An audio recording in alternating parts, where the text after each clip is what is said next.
בשנה החולפת, במבואות ירושלים, בעמק הארזים, במסגרת הנטיות של הקרן הקיימת, ניטעה רחבת יער הבונים החופשיים. מי הם הבונים החופשיים? מנזר, גילדה, כת, תנועה מסתורית. על הבונים החופשיים ומסדרם מספר החבר אלי אלר. הבונים החופשיים זו תנועה שמאגדת אנשים בעלי דעה חופשית, מאגדת אנשים עם רצון להתפתח, אנשים עם אמונה באלוהים, שאנחנו קוראים לו האדריכל העליון של היקום, אשר רוצים לבוא ולקבל משהו אחר ממה שהם יודעים כיום. מה זה משהו אחר הזה? זו תנועה פילוסופית עם מערכת מפותחת של סמלים וטקסים, אשר מלמדת את הפילוסופיה בעזרת הטקסים שמתקיימים בלשכות. הבונים החופשיים זו תנועה שנוסדה במאה ה-18 בצורתה הרשמית, ולפי האגדות, לפי האלגוריות, היא קיימת מאז בניית בית המקדש הראשון, כאשר שלמה המלך, לפי האגדה, היה הבונה החופשי הראשון.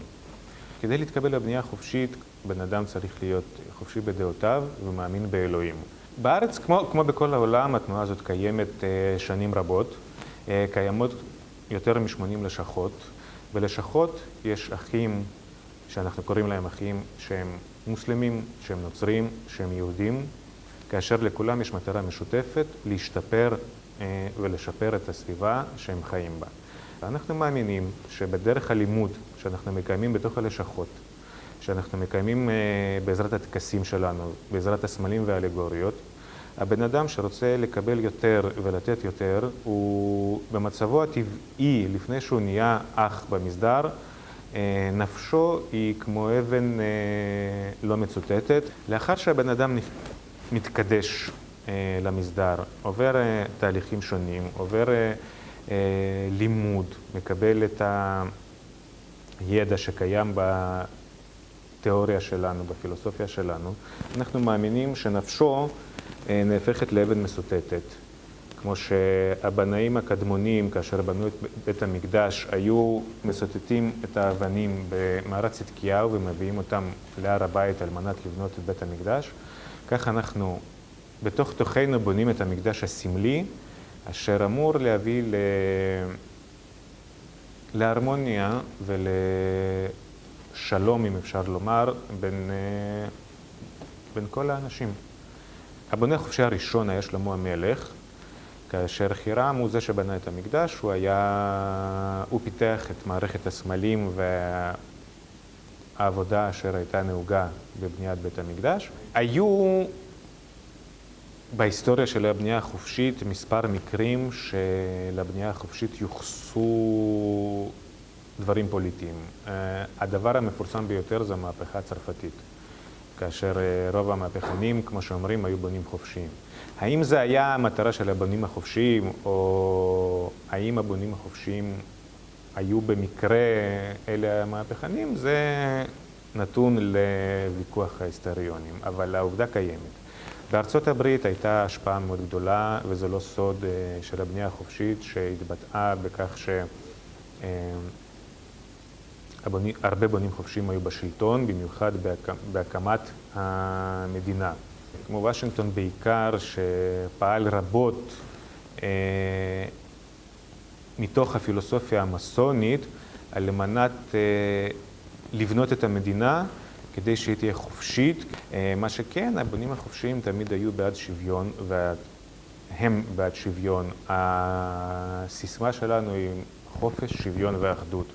כאשר אנחנו מאמינים בחופש הדעות, בחופש האמונה, שוויון בין המינים, שוויון בין אנשים, שוויון בין בני אדם, ואחדות שאנחנו מאוחדים קודם כל בין האחים בלשכות, שיש לנו דעה אחת, יש לנו עניין משותף, ואנחנו מאמינים שבני אדם, כאשר מורידים את כל המסגרות הנוקשות שמופעלות עליהם הם טבעיים ומאוחדים, וכך אפשר ליצור חברה הרבה יותר טובה ושלווה.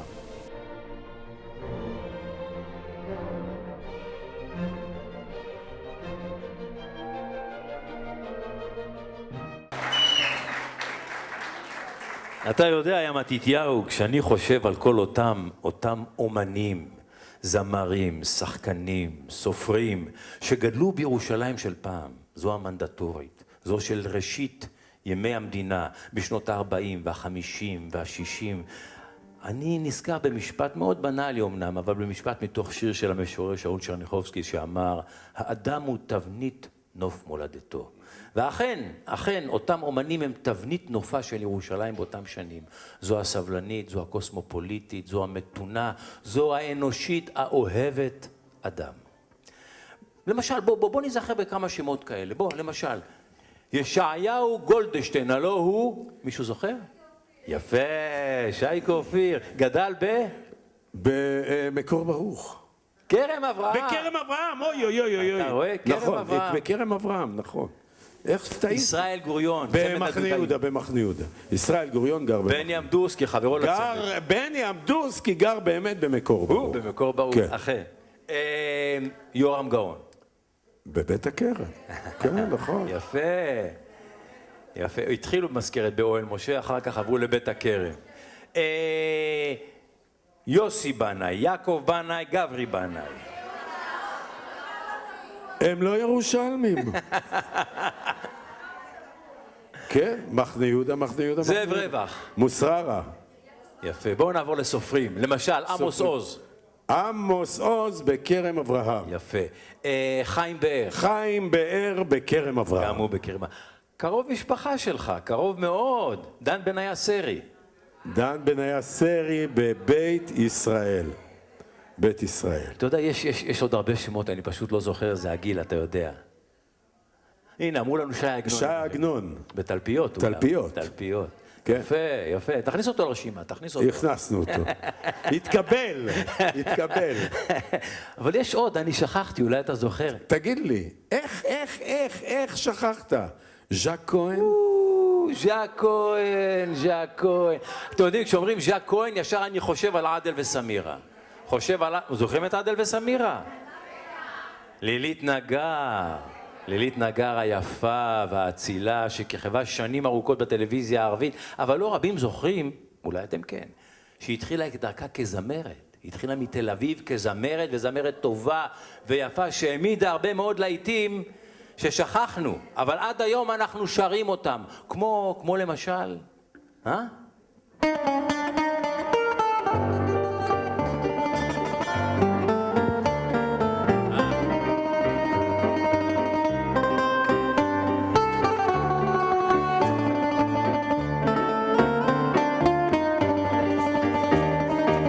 צל עץ תמר ואור ירח, ומנגינת כינור תקסים את הלב, עולה בצליל רועד בוקע,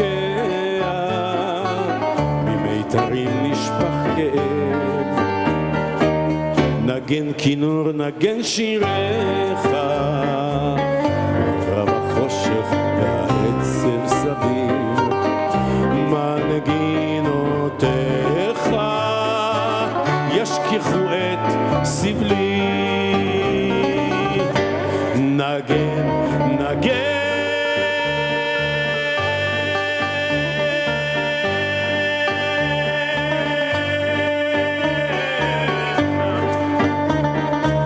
לכל צלילך מה נעים הוא החלום. נגן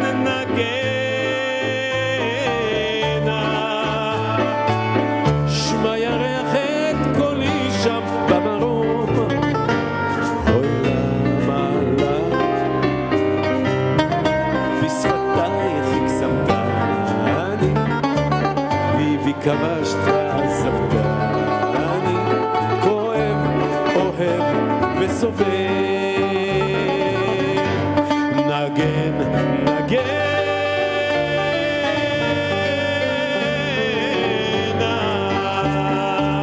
לכל צלילך מה נעים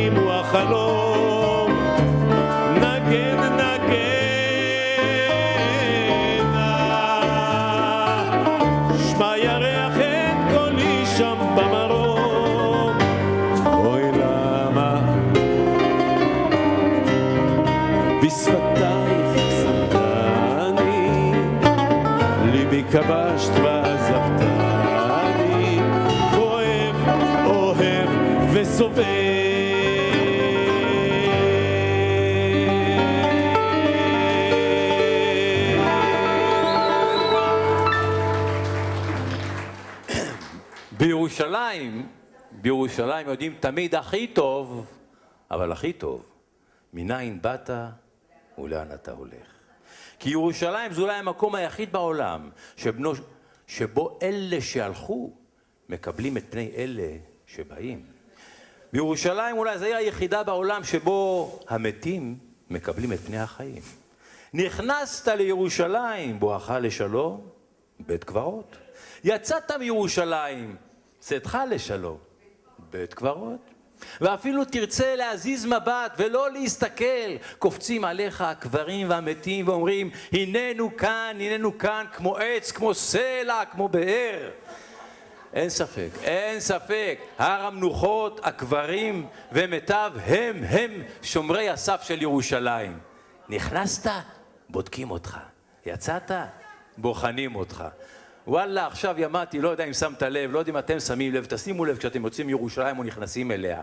קצת אחרי גינות סחרוב, בנו עכשיו, סיימו לבנות בקומות, גומחות קברים, גורדי קברים, שיכוני קברים אקסקלוסיביים, לא סתם עם 4 כיווני אוויר ובלקון, ראיתי בלקון, אפילו מעקה צבוע בכחול.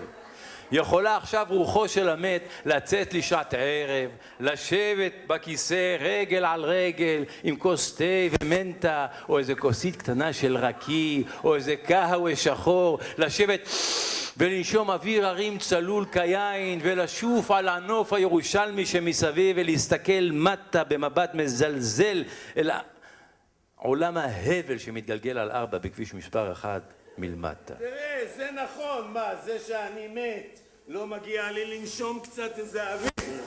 תשתה, תרגע, תורנו יגיע. אבל הנה, וואלה, למדתי לפני שבוע, אני חייב לספר לך, איך לא סיפרתי לך, לא יודע, פתאום אני נזכר, אני יוצא מאולפני גלי צה"ל בירושלים כרגלי מדי ערב, ואני יוצא ומסתובב בסיבובים, בואכה גינת סחרוב, ויורד קצת למטה, ורוצה או לא רוצה, הקברים עם הבלקון קופצים לי לנגד העיניים. רוצה להסיט מבט, אבל אי אפשר, אני מסתכל, וואלה, יכול להיות, וואלה זהו, אני רואה על המרפסת של הבלקון, אני רואה את אחי המנוח, רפאל פרנס, שהיה בעצמו קבלן, היה בונה קברים בהר המנוחות, יושב במרפסת בבלקון רגל על רגל עם כוסית קטנה של רקי, כמו שהוא אוהב, קורץ לי קריצה רב משמעית ומחייך אליי. וואלה נבהלתי, שמתי גז, ברחתי, אבל אני שומע את קולו, רץ אחריי מדבר באוזניי בספניולית, חצי בספניולית, חצי בעברית. הרמנו מיו, הוא אומר לי, הרמנו מיו, נו תספנטס, אחי, הוא אומר לי, אל תפחד. קמינה, אבגר, סע לאט, הוא אומר לי, אל תפחד, עוד ניפגש. אבל אם תיסע מהר, לא תבוא לבקר, תבוא להישאר. אתה מבין? וואלה, ברחתי. אתה יודע, האמת, אני הכרתי את אחיך. הכרת אותו? כן, ודאי. וגילוי נאות, גם הוא היה ג'ינג'י. לא סתם, עם זקן ג'ינג'י גם. כן. ויום אחד אני גם פגשתי אותו בשעת העבודה שלו, בונה איזה חלקת קבר בחלקה של הספרדים, והוא אומר לי, תשמע, בירושלים כל העדה לבדה תשכון, ובעדה השנייה לא תתערב. אמת? יש חלקה לפרסים, חלקה לאורפלים, לקורדים, לגורג'ים, לאשכנזים, למרוקאים, לתימנים, ואגב, אתה יודע, תימנים הם אלה בעצם שבנו ורצפו פה את רוב ירושלים. בוודאי, אוהל משה, השכונה שבה נולדתי, הם בנו. אז כמה שאתה עושה מעצמך כאילו וכאילו, אתה סמכת, ספרדי טהור. אמת. אז אני רוצה להגיד לך אמת, אני תפתת. תימני טהור. ובאמת, בירושלים, כל עדה היא לבדה תשכון, ואמר הסופר דן סרי, קרוב משפחה שלי יקר, אמר, תימנים וירושלים זה החיבור הקדוש בין גוף ונפש. רק בירושלים האמינו התימנים שהם יכולים לאחוז בידו של הקדוש ברוך הוא ולרחף עמו מעל כל בתי התפילה בעיר.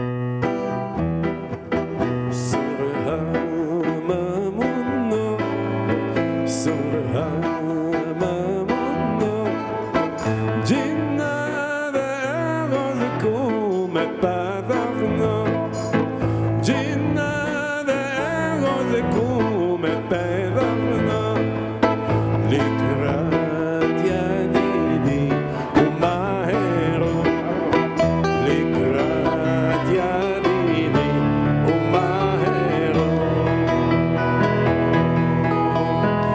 אהבת רעיון רצוני מחמד נפשי אשאלו סורי וגוני ישלחו מרפא לעוזבי אשאלו סורי וגוני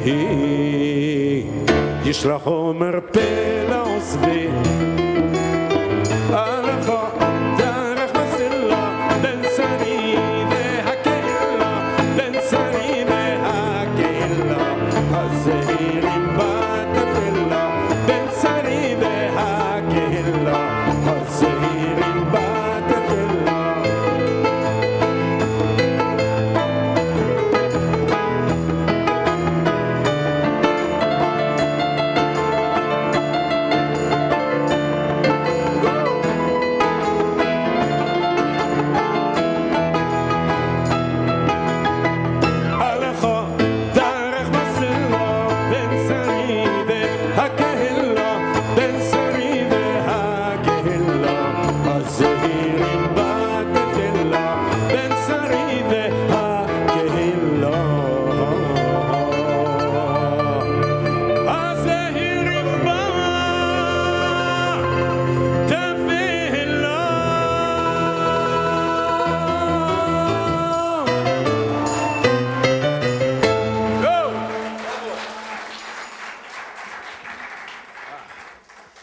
ירושלים של הבלקן, כך קראו לה. עיר ואם בישראל, קראו לה עיר סלוניקי, יהודיה בימי שיאה. ואני בפעם הראשונה ששמעתי בכלל את השם סלוניקי, זה היה כשהייתי ילד, בשכונת אוהל משה בירושלים.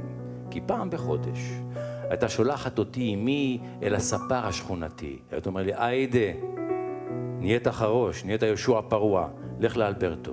ואתה שמה בידיי כמה מעות ושולחת אותי לאלברטו הספר שבקצה השכונה, ממש על גבול אוהל משה, מזכרת משה. והייתי הולך כילד קטן למספרה, ואני זוכר, מעל המספרה היה תלוי שלט גדול. מעל באדום היה כתוב מספרת סלוניקי. מתחת בקטן היה כתוב אלברטו שאלתיאל. ואני זוכר את אלברטו שאלתיאל הספר, טיפוס מאוד מאוד מוזר. טיפוס של מצבי רוח. פעם כעסן, פעם בדחן. פעם זעפן, פעם חייכן. לך תדע. אני זוכר אותו בשמחות השכונתיות, בשמחות המשפחתיות, כשהיה מוזמן. אני זוכר אותו תמיד רוקד, ותמיד שר, ותמיד מספר בדיחות, ומתהולל, ופתאום, ככה לפתע, היה מרצין, יושב בצד, מתכנס בתוך עצמו, ממוחצן היה הופך למופנם, ושוב קם, ושוב רוקד, ושוב צוחק, ושוב, וכך חוזר חלילה. רק לימים למדתי מפי אמי, שאלברטו שאלתיאל הוא ניצול שואה. ניצול שואה מסלוניקי. נולד בסלוניקי, גדל בה, הקים משפחה, נלקח למחנות, ושם כל משפחתו נספתה, כולל אשתו וילדיו, הוא היחידי שנותר. חזר לעיר סלוניקי בתום המלחמה בתקווה למצוא שם מזור ולבנות עתיד חדש. וראה שהעיר בגדה בו והחליט לעזוב ולעלות לירושלים. בירושלים קבע את חנות הספר שלו, בשכונת אוהל משה שבירושלים. ואני זוכר את עצמי כילד קטן מחכה לתור כדי שאלברטו יקבל אותי, וכשהיה מגיע תורי, היה אומר לי, היידה פרנסיקו, בוא פרנס, בוא שב, היה אומר לי, מרים אותי ככה, הייתי קטנטן, מרים אותי לכיסא של הספר, קורסת אור גבוהה, זוכרים? מרים אותי ככה, כדי שהמראה תראה אותי, מושיב אותי, נותן לי צ'פחה על הראש, ואומר לי, אל תזוז, דוס פונטוס איסקפימוס. 2 דקות וגמרנו, בטח 2 דקות, איך לא, עושה לי קרע. מה שנקרא פעם תספורת קאצ'ל. ואני זוכר אותו מספר ומספר, פעם בספניולית שהבנתי כמובן כל מילה, אבל הייתה שפה אחת שלא כל כך הבנתי, רק לימים הבנתי שזאת שפת אמו הראשונה, יוונית. ויש שיר אחד ביוונית שאני חרוט בראשי שנים ארוכות, ורק כשיהודה פוליקר שלנו שר את השיר הזה בעברית, הבנתי למה. למה? אלברטו שאלתיאל היה שר את השיר הזה. את השיר הזה כתבו ניצולי השואה המעטים שנותרו במחנה אושוויץ, סלוניקאים, כתבו את השיר הזה ביוונית כשיר אהבה, שיר געגוע לעירם סלוניקי, שבסופו של דבר גם בגדה בהם. אבל שיר האהבה הזה היה כתוב ביוונית והוא שר על ידם כל הדרך חזרה מהמחנות לעיר הולדתם. פוליקר שלנו תרגם את השיר וכתב את חכי לי סלוניקי, ואנחנו נשיר אותו עכשיו בעברית וביוונית.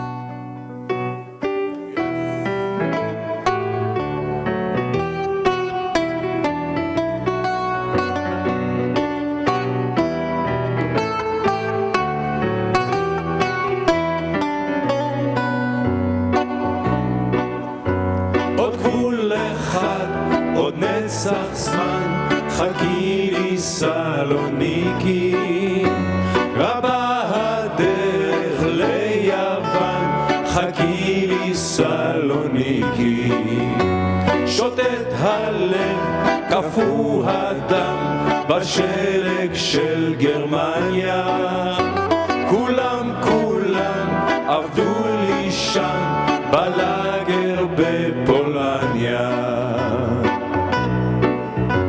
חברי פנים, שרידי חיים, פליטי מסע המוות, בלויי טלאים, הנה באים לבכות ברחובותיי. החופש בא, אביב חדש, קרוב אני אליי, כצל דהוי בגוף חלש, אבוא משעריי.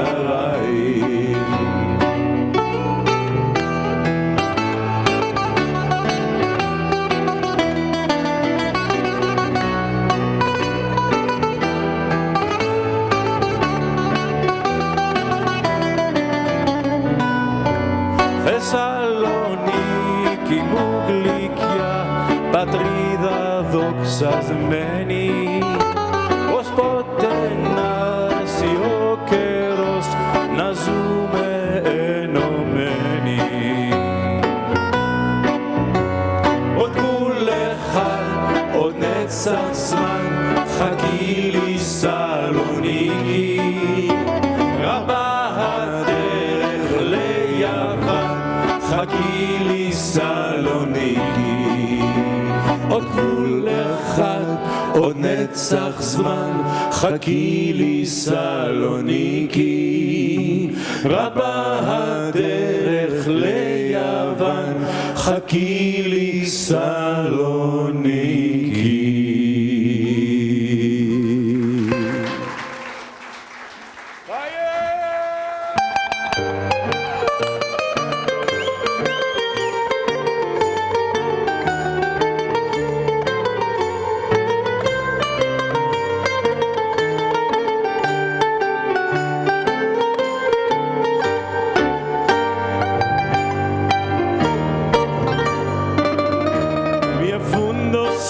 Μια φλόγα έχω μέσα στη δεκαδιά, λες και μαγεία μου έχεις κάνει, φράγκο Συριανή γλυκιά, λες και μαγεία μου έχεις κάνει, φράγκο Συριανή γλυκιά.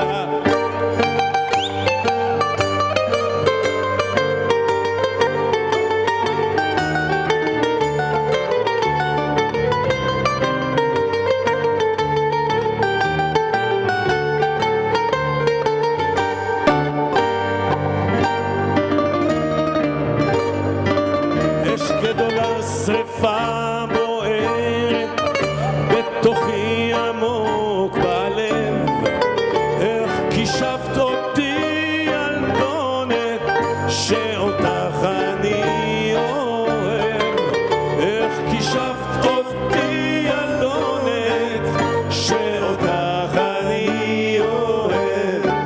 אם תגידי לי ילדונת שרק לי את מחכה, כל מה שתרצי אתן לך, אעשה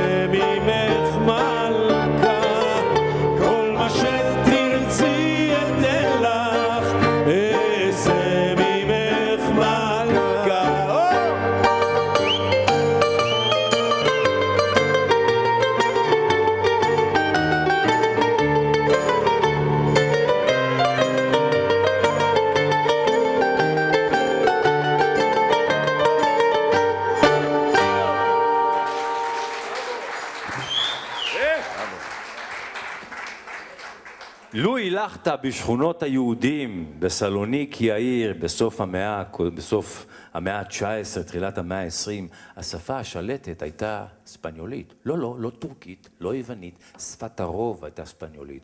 ולו הילכת בשעת ערב, בערבי שבת, היה מכל חלון ובית בשכונות היהודים, בוקעים רומנסות בלדינו. ואתם יודעים, אנחנו הישראלים גנבנו ושדדנו את הזמר היווני שנים ארוכות. אבל יש לפחות שיר אחד שהיוונים גנבו מאיתנו. הם אומרים שהם כתבו במקור, זו רומנסה בלדינו. שיר אהבה יפהפה, שלימים גם נכנס לתפילה והפך להיות הלחן של ברכת המזון. היוונים כתבו שיר ביוונית שנקרא תפרוטה לויה תו כריסטו, מילותיו הראשונות של ישו על נהר הירדן.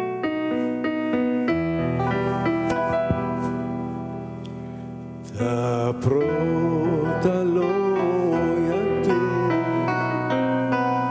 con bastoni Giordani su foresta Stefani gli angeli t'accratun su foresta Stefani